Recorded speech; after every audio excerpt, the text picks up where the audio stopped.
Sony Xperia XZ3. Ini HP yang di tahun 2024, harganya masih cukup mahal, masih di bawah 1 juta untuk Wi-Fi only. Tapi gue bisa bilang ini HP masih sangat beautiful banget ya, sangat timeless desainnya.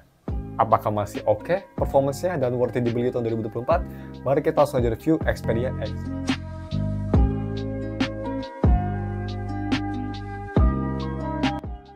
Halo guys, nama gue Stan dari StaffTech dan mari kita langsung review si Sony Xperia XZ3. Kemarin kan kita udah review XZ2 di tahun 2024 ya. Kita sekarang review adiknya XZ3. Udah lama banget nih, udah 2 tahun gue nggak nge-review HP ini.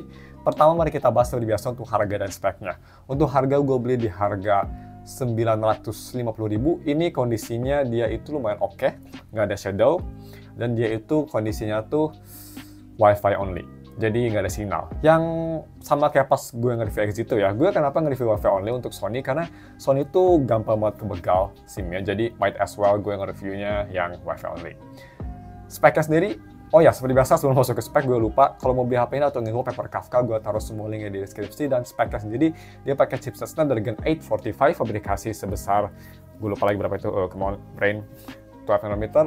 Terus dia punya layar sebesar 6 inci. OLED 2K display, sangat high resolution, 60 Hz, tapi terus dia punya dual speaker, dynamic vibration buat yang suka, NFC, dan juga punya baterai sebesar 3000 mAh battery yang bisa fast charging sampai 15 watt, dan juga ada wireless charging. Next kita bahas untuk desain dan displaynya. Untuk desain sendiri, ini yang gue tadi bilang desainnya sangat timeless ya. Desain belakang tuh pertama gue lihat ya, pertama kali megang HP ini gue agak kurang suka, tapi setelah berapa kali nge-review HP ini per tahun, gue bisa bilang gue mulai suka sama desain belakangnya. Lebih flat dari XZ2 dan overall desain belakang sih gue suka, terutama dari warnanya ini. Burgundy red di XZ3 itu beautiful banget. Kalau iPhone ada warna kayak gini kayaknya cantik banget deh. Untuk build dia terbuat dari kaca dan metalnya pastinya, premium build, dan untuk layar depan dia itu OLED. Dan dia bezelnya memang lebih tipis dari XZ2 tapi masih nggak se-futuristic HP zaman sekarang ya. Dia masih ada bezel tebal atas bawah kayak di Max Pro M1 ini bezelnya. Tapi dia layarnya sendiri khas zaman dulu ya, masih pakai edge, yang edge-nya lumayan agresif, yang enak dilihat tapi untuk fungsi sih agak nyebelin menurut gue. Untuk kualitas displaynya bagaimana? Kalau display di HP ini gue bisa bilang masih sangat bagus sekali. Ini displaynya di harga di bawah 1 juta sih bagus banget.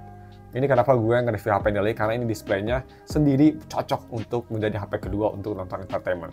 Dia OLED 2K, sangat sharp, film angle bagus, dan bisa kita lihat tuh di B-roll-nya itu gue HDR nyala. HDR-nya sangat-sangat akurat ya, bagus banget ini. Masih super flagship. Dan gak kalah bagusnya juga ini untuk haptiknya. Haptiknya memang dia nothing special, masih kerasa murahan, tapi at least dia gak berisik. Lumayan fine dan enak lah haptiknya. Masih suara bes-bes, tapi untuk harganya cukup oke. Dan untuk visibilitas di bawah sinar matahari, ini gue bisa bilang salah satu layar OLED yang redup ya. Bisa kita lihat tuh, kondisinya itu agak mendung gelap sekalipun, hanya 5000 lumens ya. Dan, damn, HP-nya udah mulai struggling. Jadi, ini OLED-nya memang bukan OLED yang terang, tapi udah cukup oke lah. Untuk biometrik, dia fingerprint-nya di belakang, dan ini HP gue bisa bilang lebih nge-lag dari XZ2 performance-nya. Mungkin gara-gara layar 2K dan bodi yang lebih tipis, jadi memang fingerprint juga suka ikut nge-lag, bisa kelihatan tuh kadang dia nge-scan-nya cepet, kadang lambat, tapi at least dia bisa nge-scan tanpa ada masalah lah. So that's pretty okay. Next kita bahas untuk audio quality-nya. Audio quality nggak ada headphone jack-nya pastinya, jadi kita bahas pakai USB Type-C itu 3.5mm, dan gua tes pakai USB Type-C-nya tuh merek Fansion ya. Itu merek Fansion, dicolok ke sini memang ada sedikit suara white noise, tapi nggak mengganggu banget. Gue coba tes pakai head IM Truth Ear Hexa, dan bisa dibilang ini suaranya bagus. Dia masih mempertahankan sound signature Hexa, dan juga untuk soundstage lumayan luas, separasi instrumen sebagus seperti di PC, dan yang gue suka di HP Sony itu dia volume stepnya banyak banget, jadi gue bisa ngatur secara spesifik. Itu yang gue keselin sama HP-HP yang bukan audiophile ya, kayak iPhone sekalipun, kalau pakai headphone tuh kadang nggak ada volume yang pas untuk kuping gue. Tapi mungkin itu cuma keluhan gue aja, nggak tahu kalau kalian gimana. Overall, bagus. Untuk speakernya bagaimana? Speakernya ini dual speaker, dan bisa dibilang ini juga salah satu selling point terbesar HP ini. Speakernya front facing, dan dia balance, suaranya keras banget, dan suaranya tuh dia memang lebih ke arah warm, tapi sangat fun. Suara masih jernih, separasi instrumen cukup bagus, volume bisa keras banget, seperti biasa volume step ada banyak, dan yang gue suka dia itu suaranya benar-benar crispy, jadi masih jernih juga. Cuma memang ada satu yang gue kurang suka. Sound stage-nya memang nggak sebagus HP zaman sekarang ya. HP zaman sekarang memang kelihatan banget stereo speaker-nya lebih gede, sound stage-nya lebih imersif. Di sini memang agak lebih sempit. Tapi sih nggak terlalu ngeganggu untuk gue. Ya untuk lebih detailnya di speaker testnya gue rekomend kalian pakai headphone biar bisa ngedengerin lebih detail seperti biasa. Check it out. Nah kita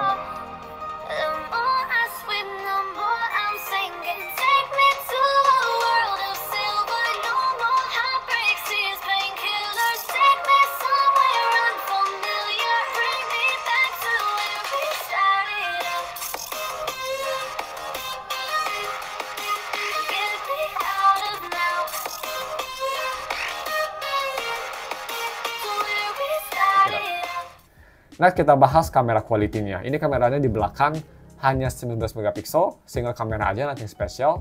Dan untuk kamera depan dia itu ada di 13 megapiksel. Untuk video recording kamera depan hanya bisa sampai 1080p 30 fps, tapi udah ada electronic image stabilization, dan kamera belakang bisa sampai 4K, tapi electronic image stabilization hanya di 1080p 30 fps sama di kamera depannya. Untuk kualitas kamera gimana? Bisa dibilang udah agak ketinggalan ya. Dari dulu sampai sekarang memang Sony Xperia XZ2 dan XZ3 itu dia punya foto yang lebih ke arah gelap. Jadi bisa kelihatan tuh, gue lihat-lihat beberapa foto ya. No, untuk beberapa foto memang dia lebih gelap ya. Even kalau mau dibanding dikit sama HP baru zaman sekarang tuh, overall foto memang kerasa lebih gelap, kontras lebih gelap, tapi at least untuk dynamic range dan detail masih cukup bagus. Cuma ini memang kameranya kelihatan gelap aja itu sih.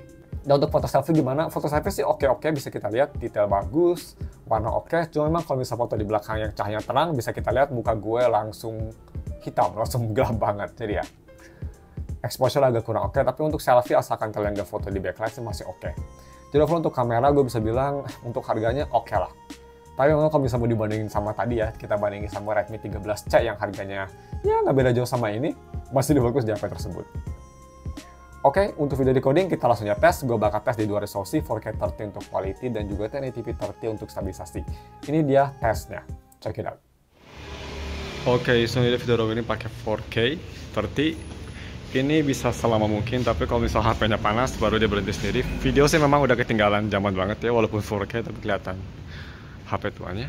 Kalian bisa nyalain mic-nya, fokusnya masih bagus.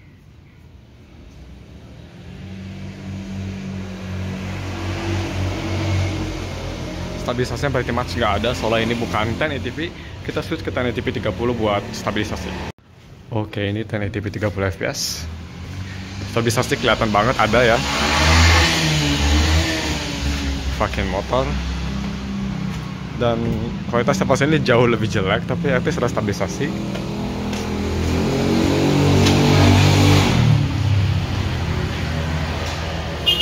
Dan yang mari kita langsung aja switch ke gaming performance-nya yang ya bisa main tapi sebenarnya agak cukup panas sih. Kita ke gaming performance. Dan untuk gaming performance-nya, bagaimana gaming performance si Xperia XZ3 ini? Kalau misalnya kalian nyari HP gaming mendingan kayak XZ2 atau kayak XZ2 Premium. XZ3 ini menurut gue karena layar yang OLED, terus dia itu 2K dan dia itu lebih tipis daripada XZ2, jadi ini HP memang cepet banget panas. Kita lihat gue main Honkai Star Rail itu ya, itu langsung panas dan kelihatan banget. Itu gue di settingan medium setting frame rate 60, dia langsung panas dan gameplay banyak banget stutter itu gara-gara telemat throttling-nya. Jadi ya, bisa sih untuk main Honkai Star Rail karena kan itu turn based, tapi untuk main Genshin sih karena ini HP bakal ultra struggle, jadi gue nggak rekomen.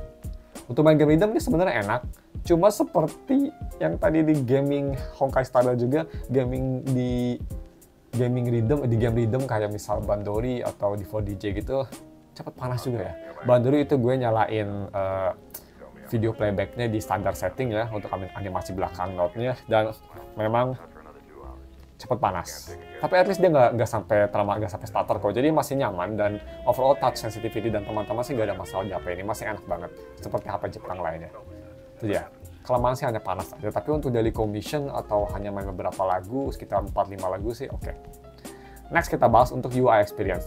Untuk UI ini dia pakai kayak Sony X Google ya, ini masih ada Sony tapi dia cenderung stok Android, pretty good. Dan untuk software dia di Android 10 ya. Beliau at least lebih bagus daripada XZ2 ya yang kelok di Android 9. Beberapa ini bisa Android 10 tapi nggak ada yang bisa, rata-rata Android 9 yang gue review. Untuk day-to-day performance bagaimana di XZ3, cukup bagus, tapi kalau misal mau dibandingin sama Exito, masih smooth Exito karena nggak cepet panas. HP ini sebenarnya performanya oke, launch aplikasi cepet, multitasking oke, tapi kadang dia kalau misal udah lumayan anget, dia thermal-throttling-nya agak agresif, jadi langsung turun performance. Tapi ya, bisa disamain sama kayak HP 1,5 jutaan lah, performanya gue bisa bilang zaman sekarang. Sedangkan kalau Exito bisa disamain dengan 2-3 jutaan. Jadi UI performance memang lebih rendah ya dari Exito, tapi overall masih oke. Untuk DRM info, buatnya penasaran, ini DRM infonya pastinya sudah di itu look salah, back. DRM info sudah di Wi-Fi L1, bisa kita lihat. Nih, sudah di Wi-Fi L1 dan White Color Game Mode True HDR10.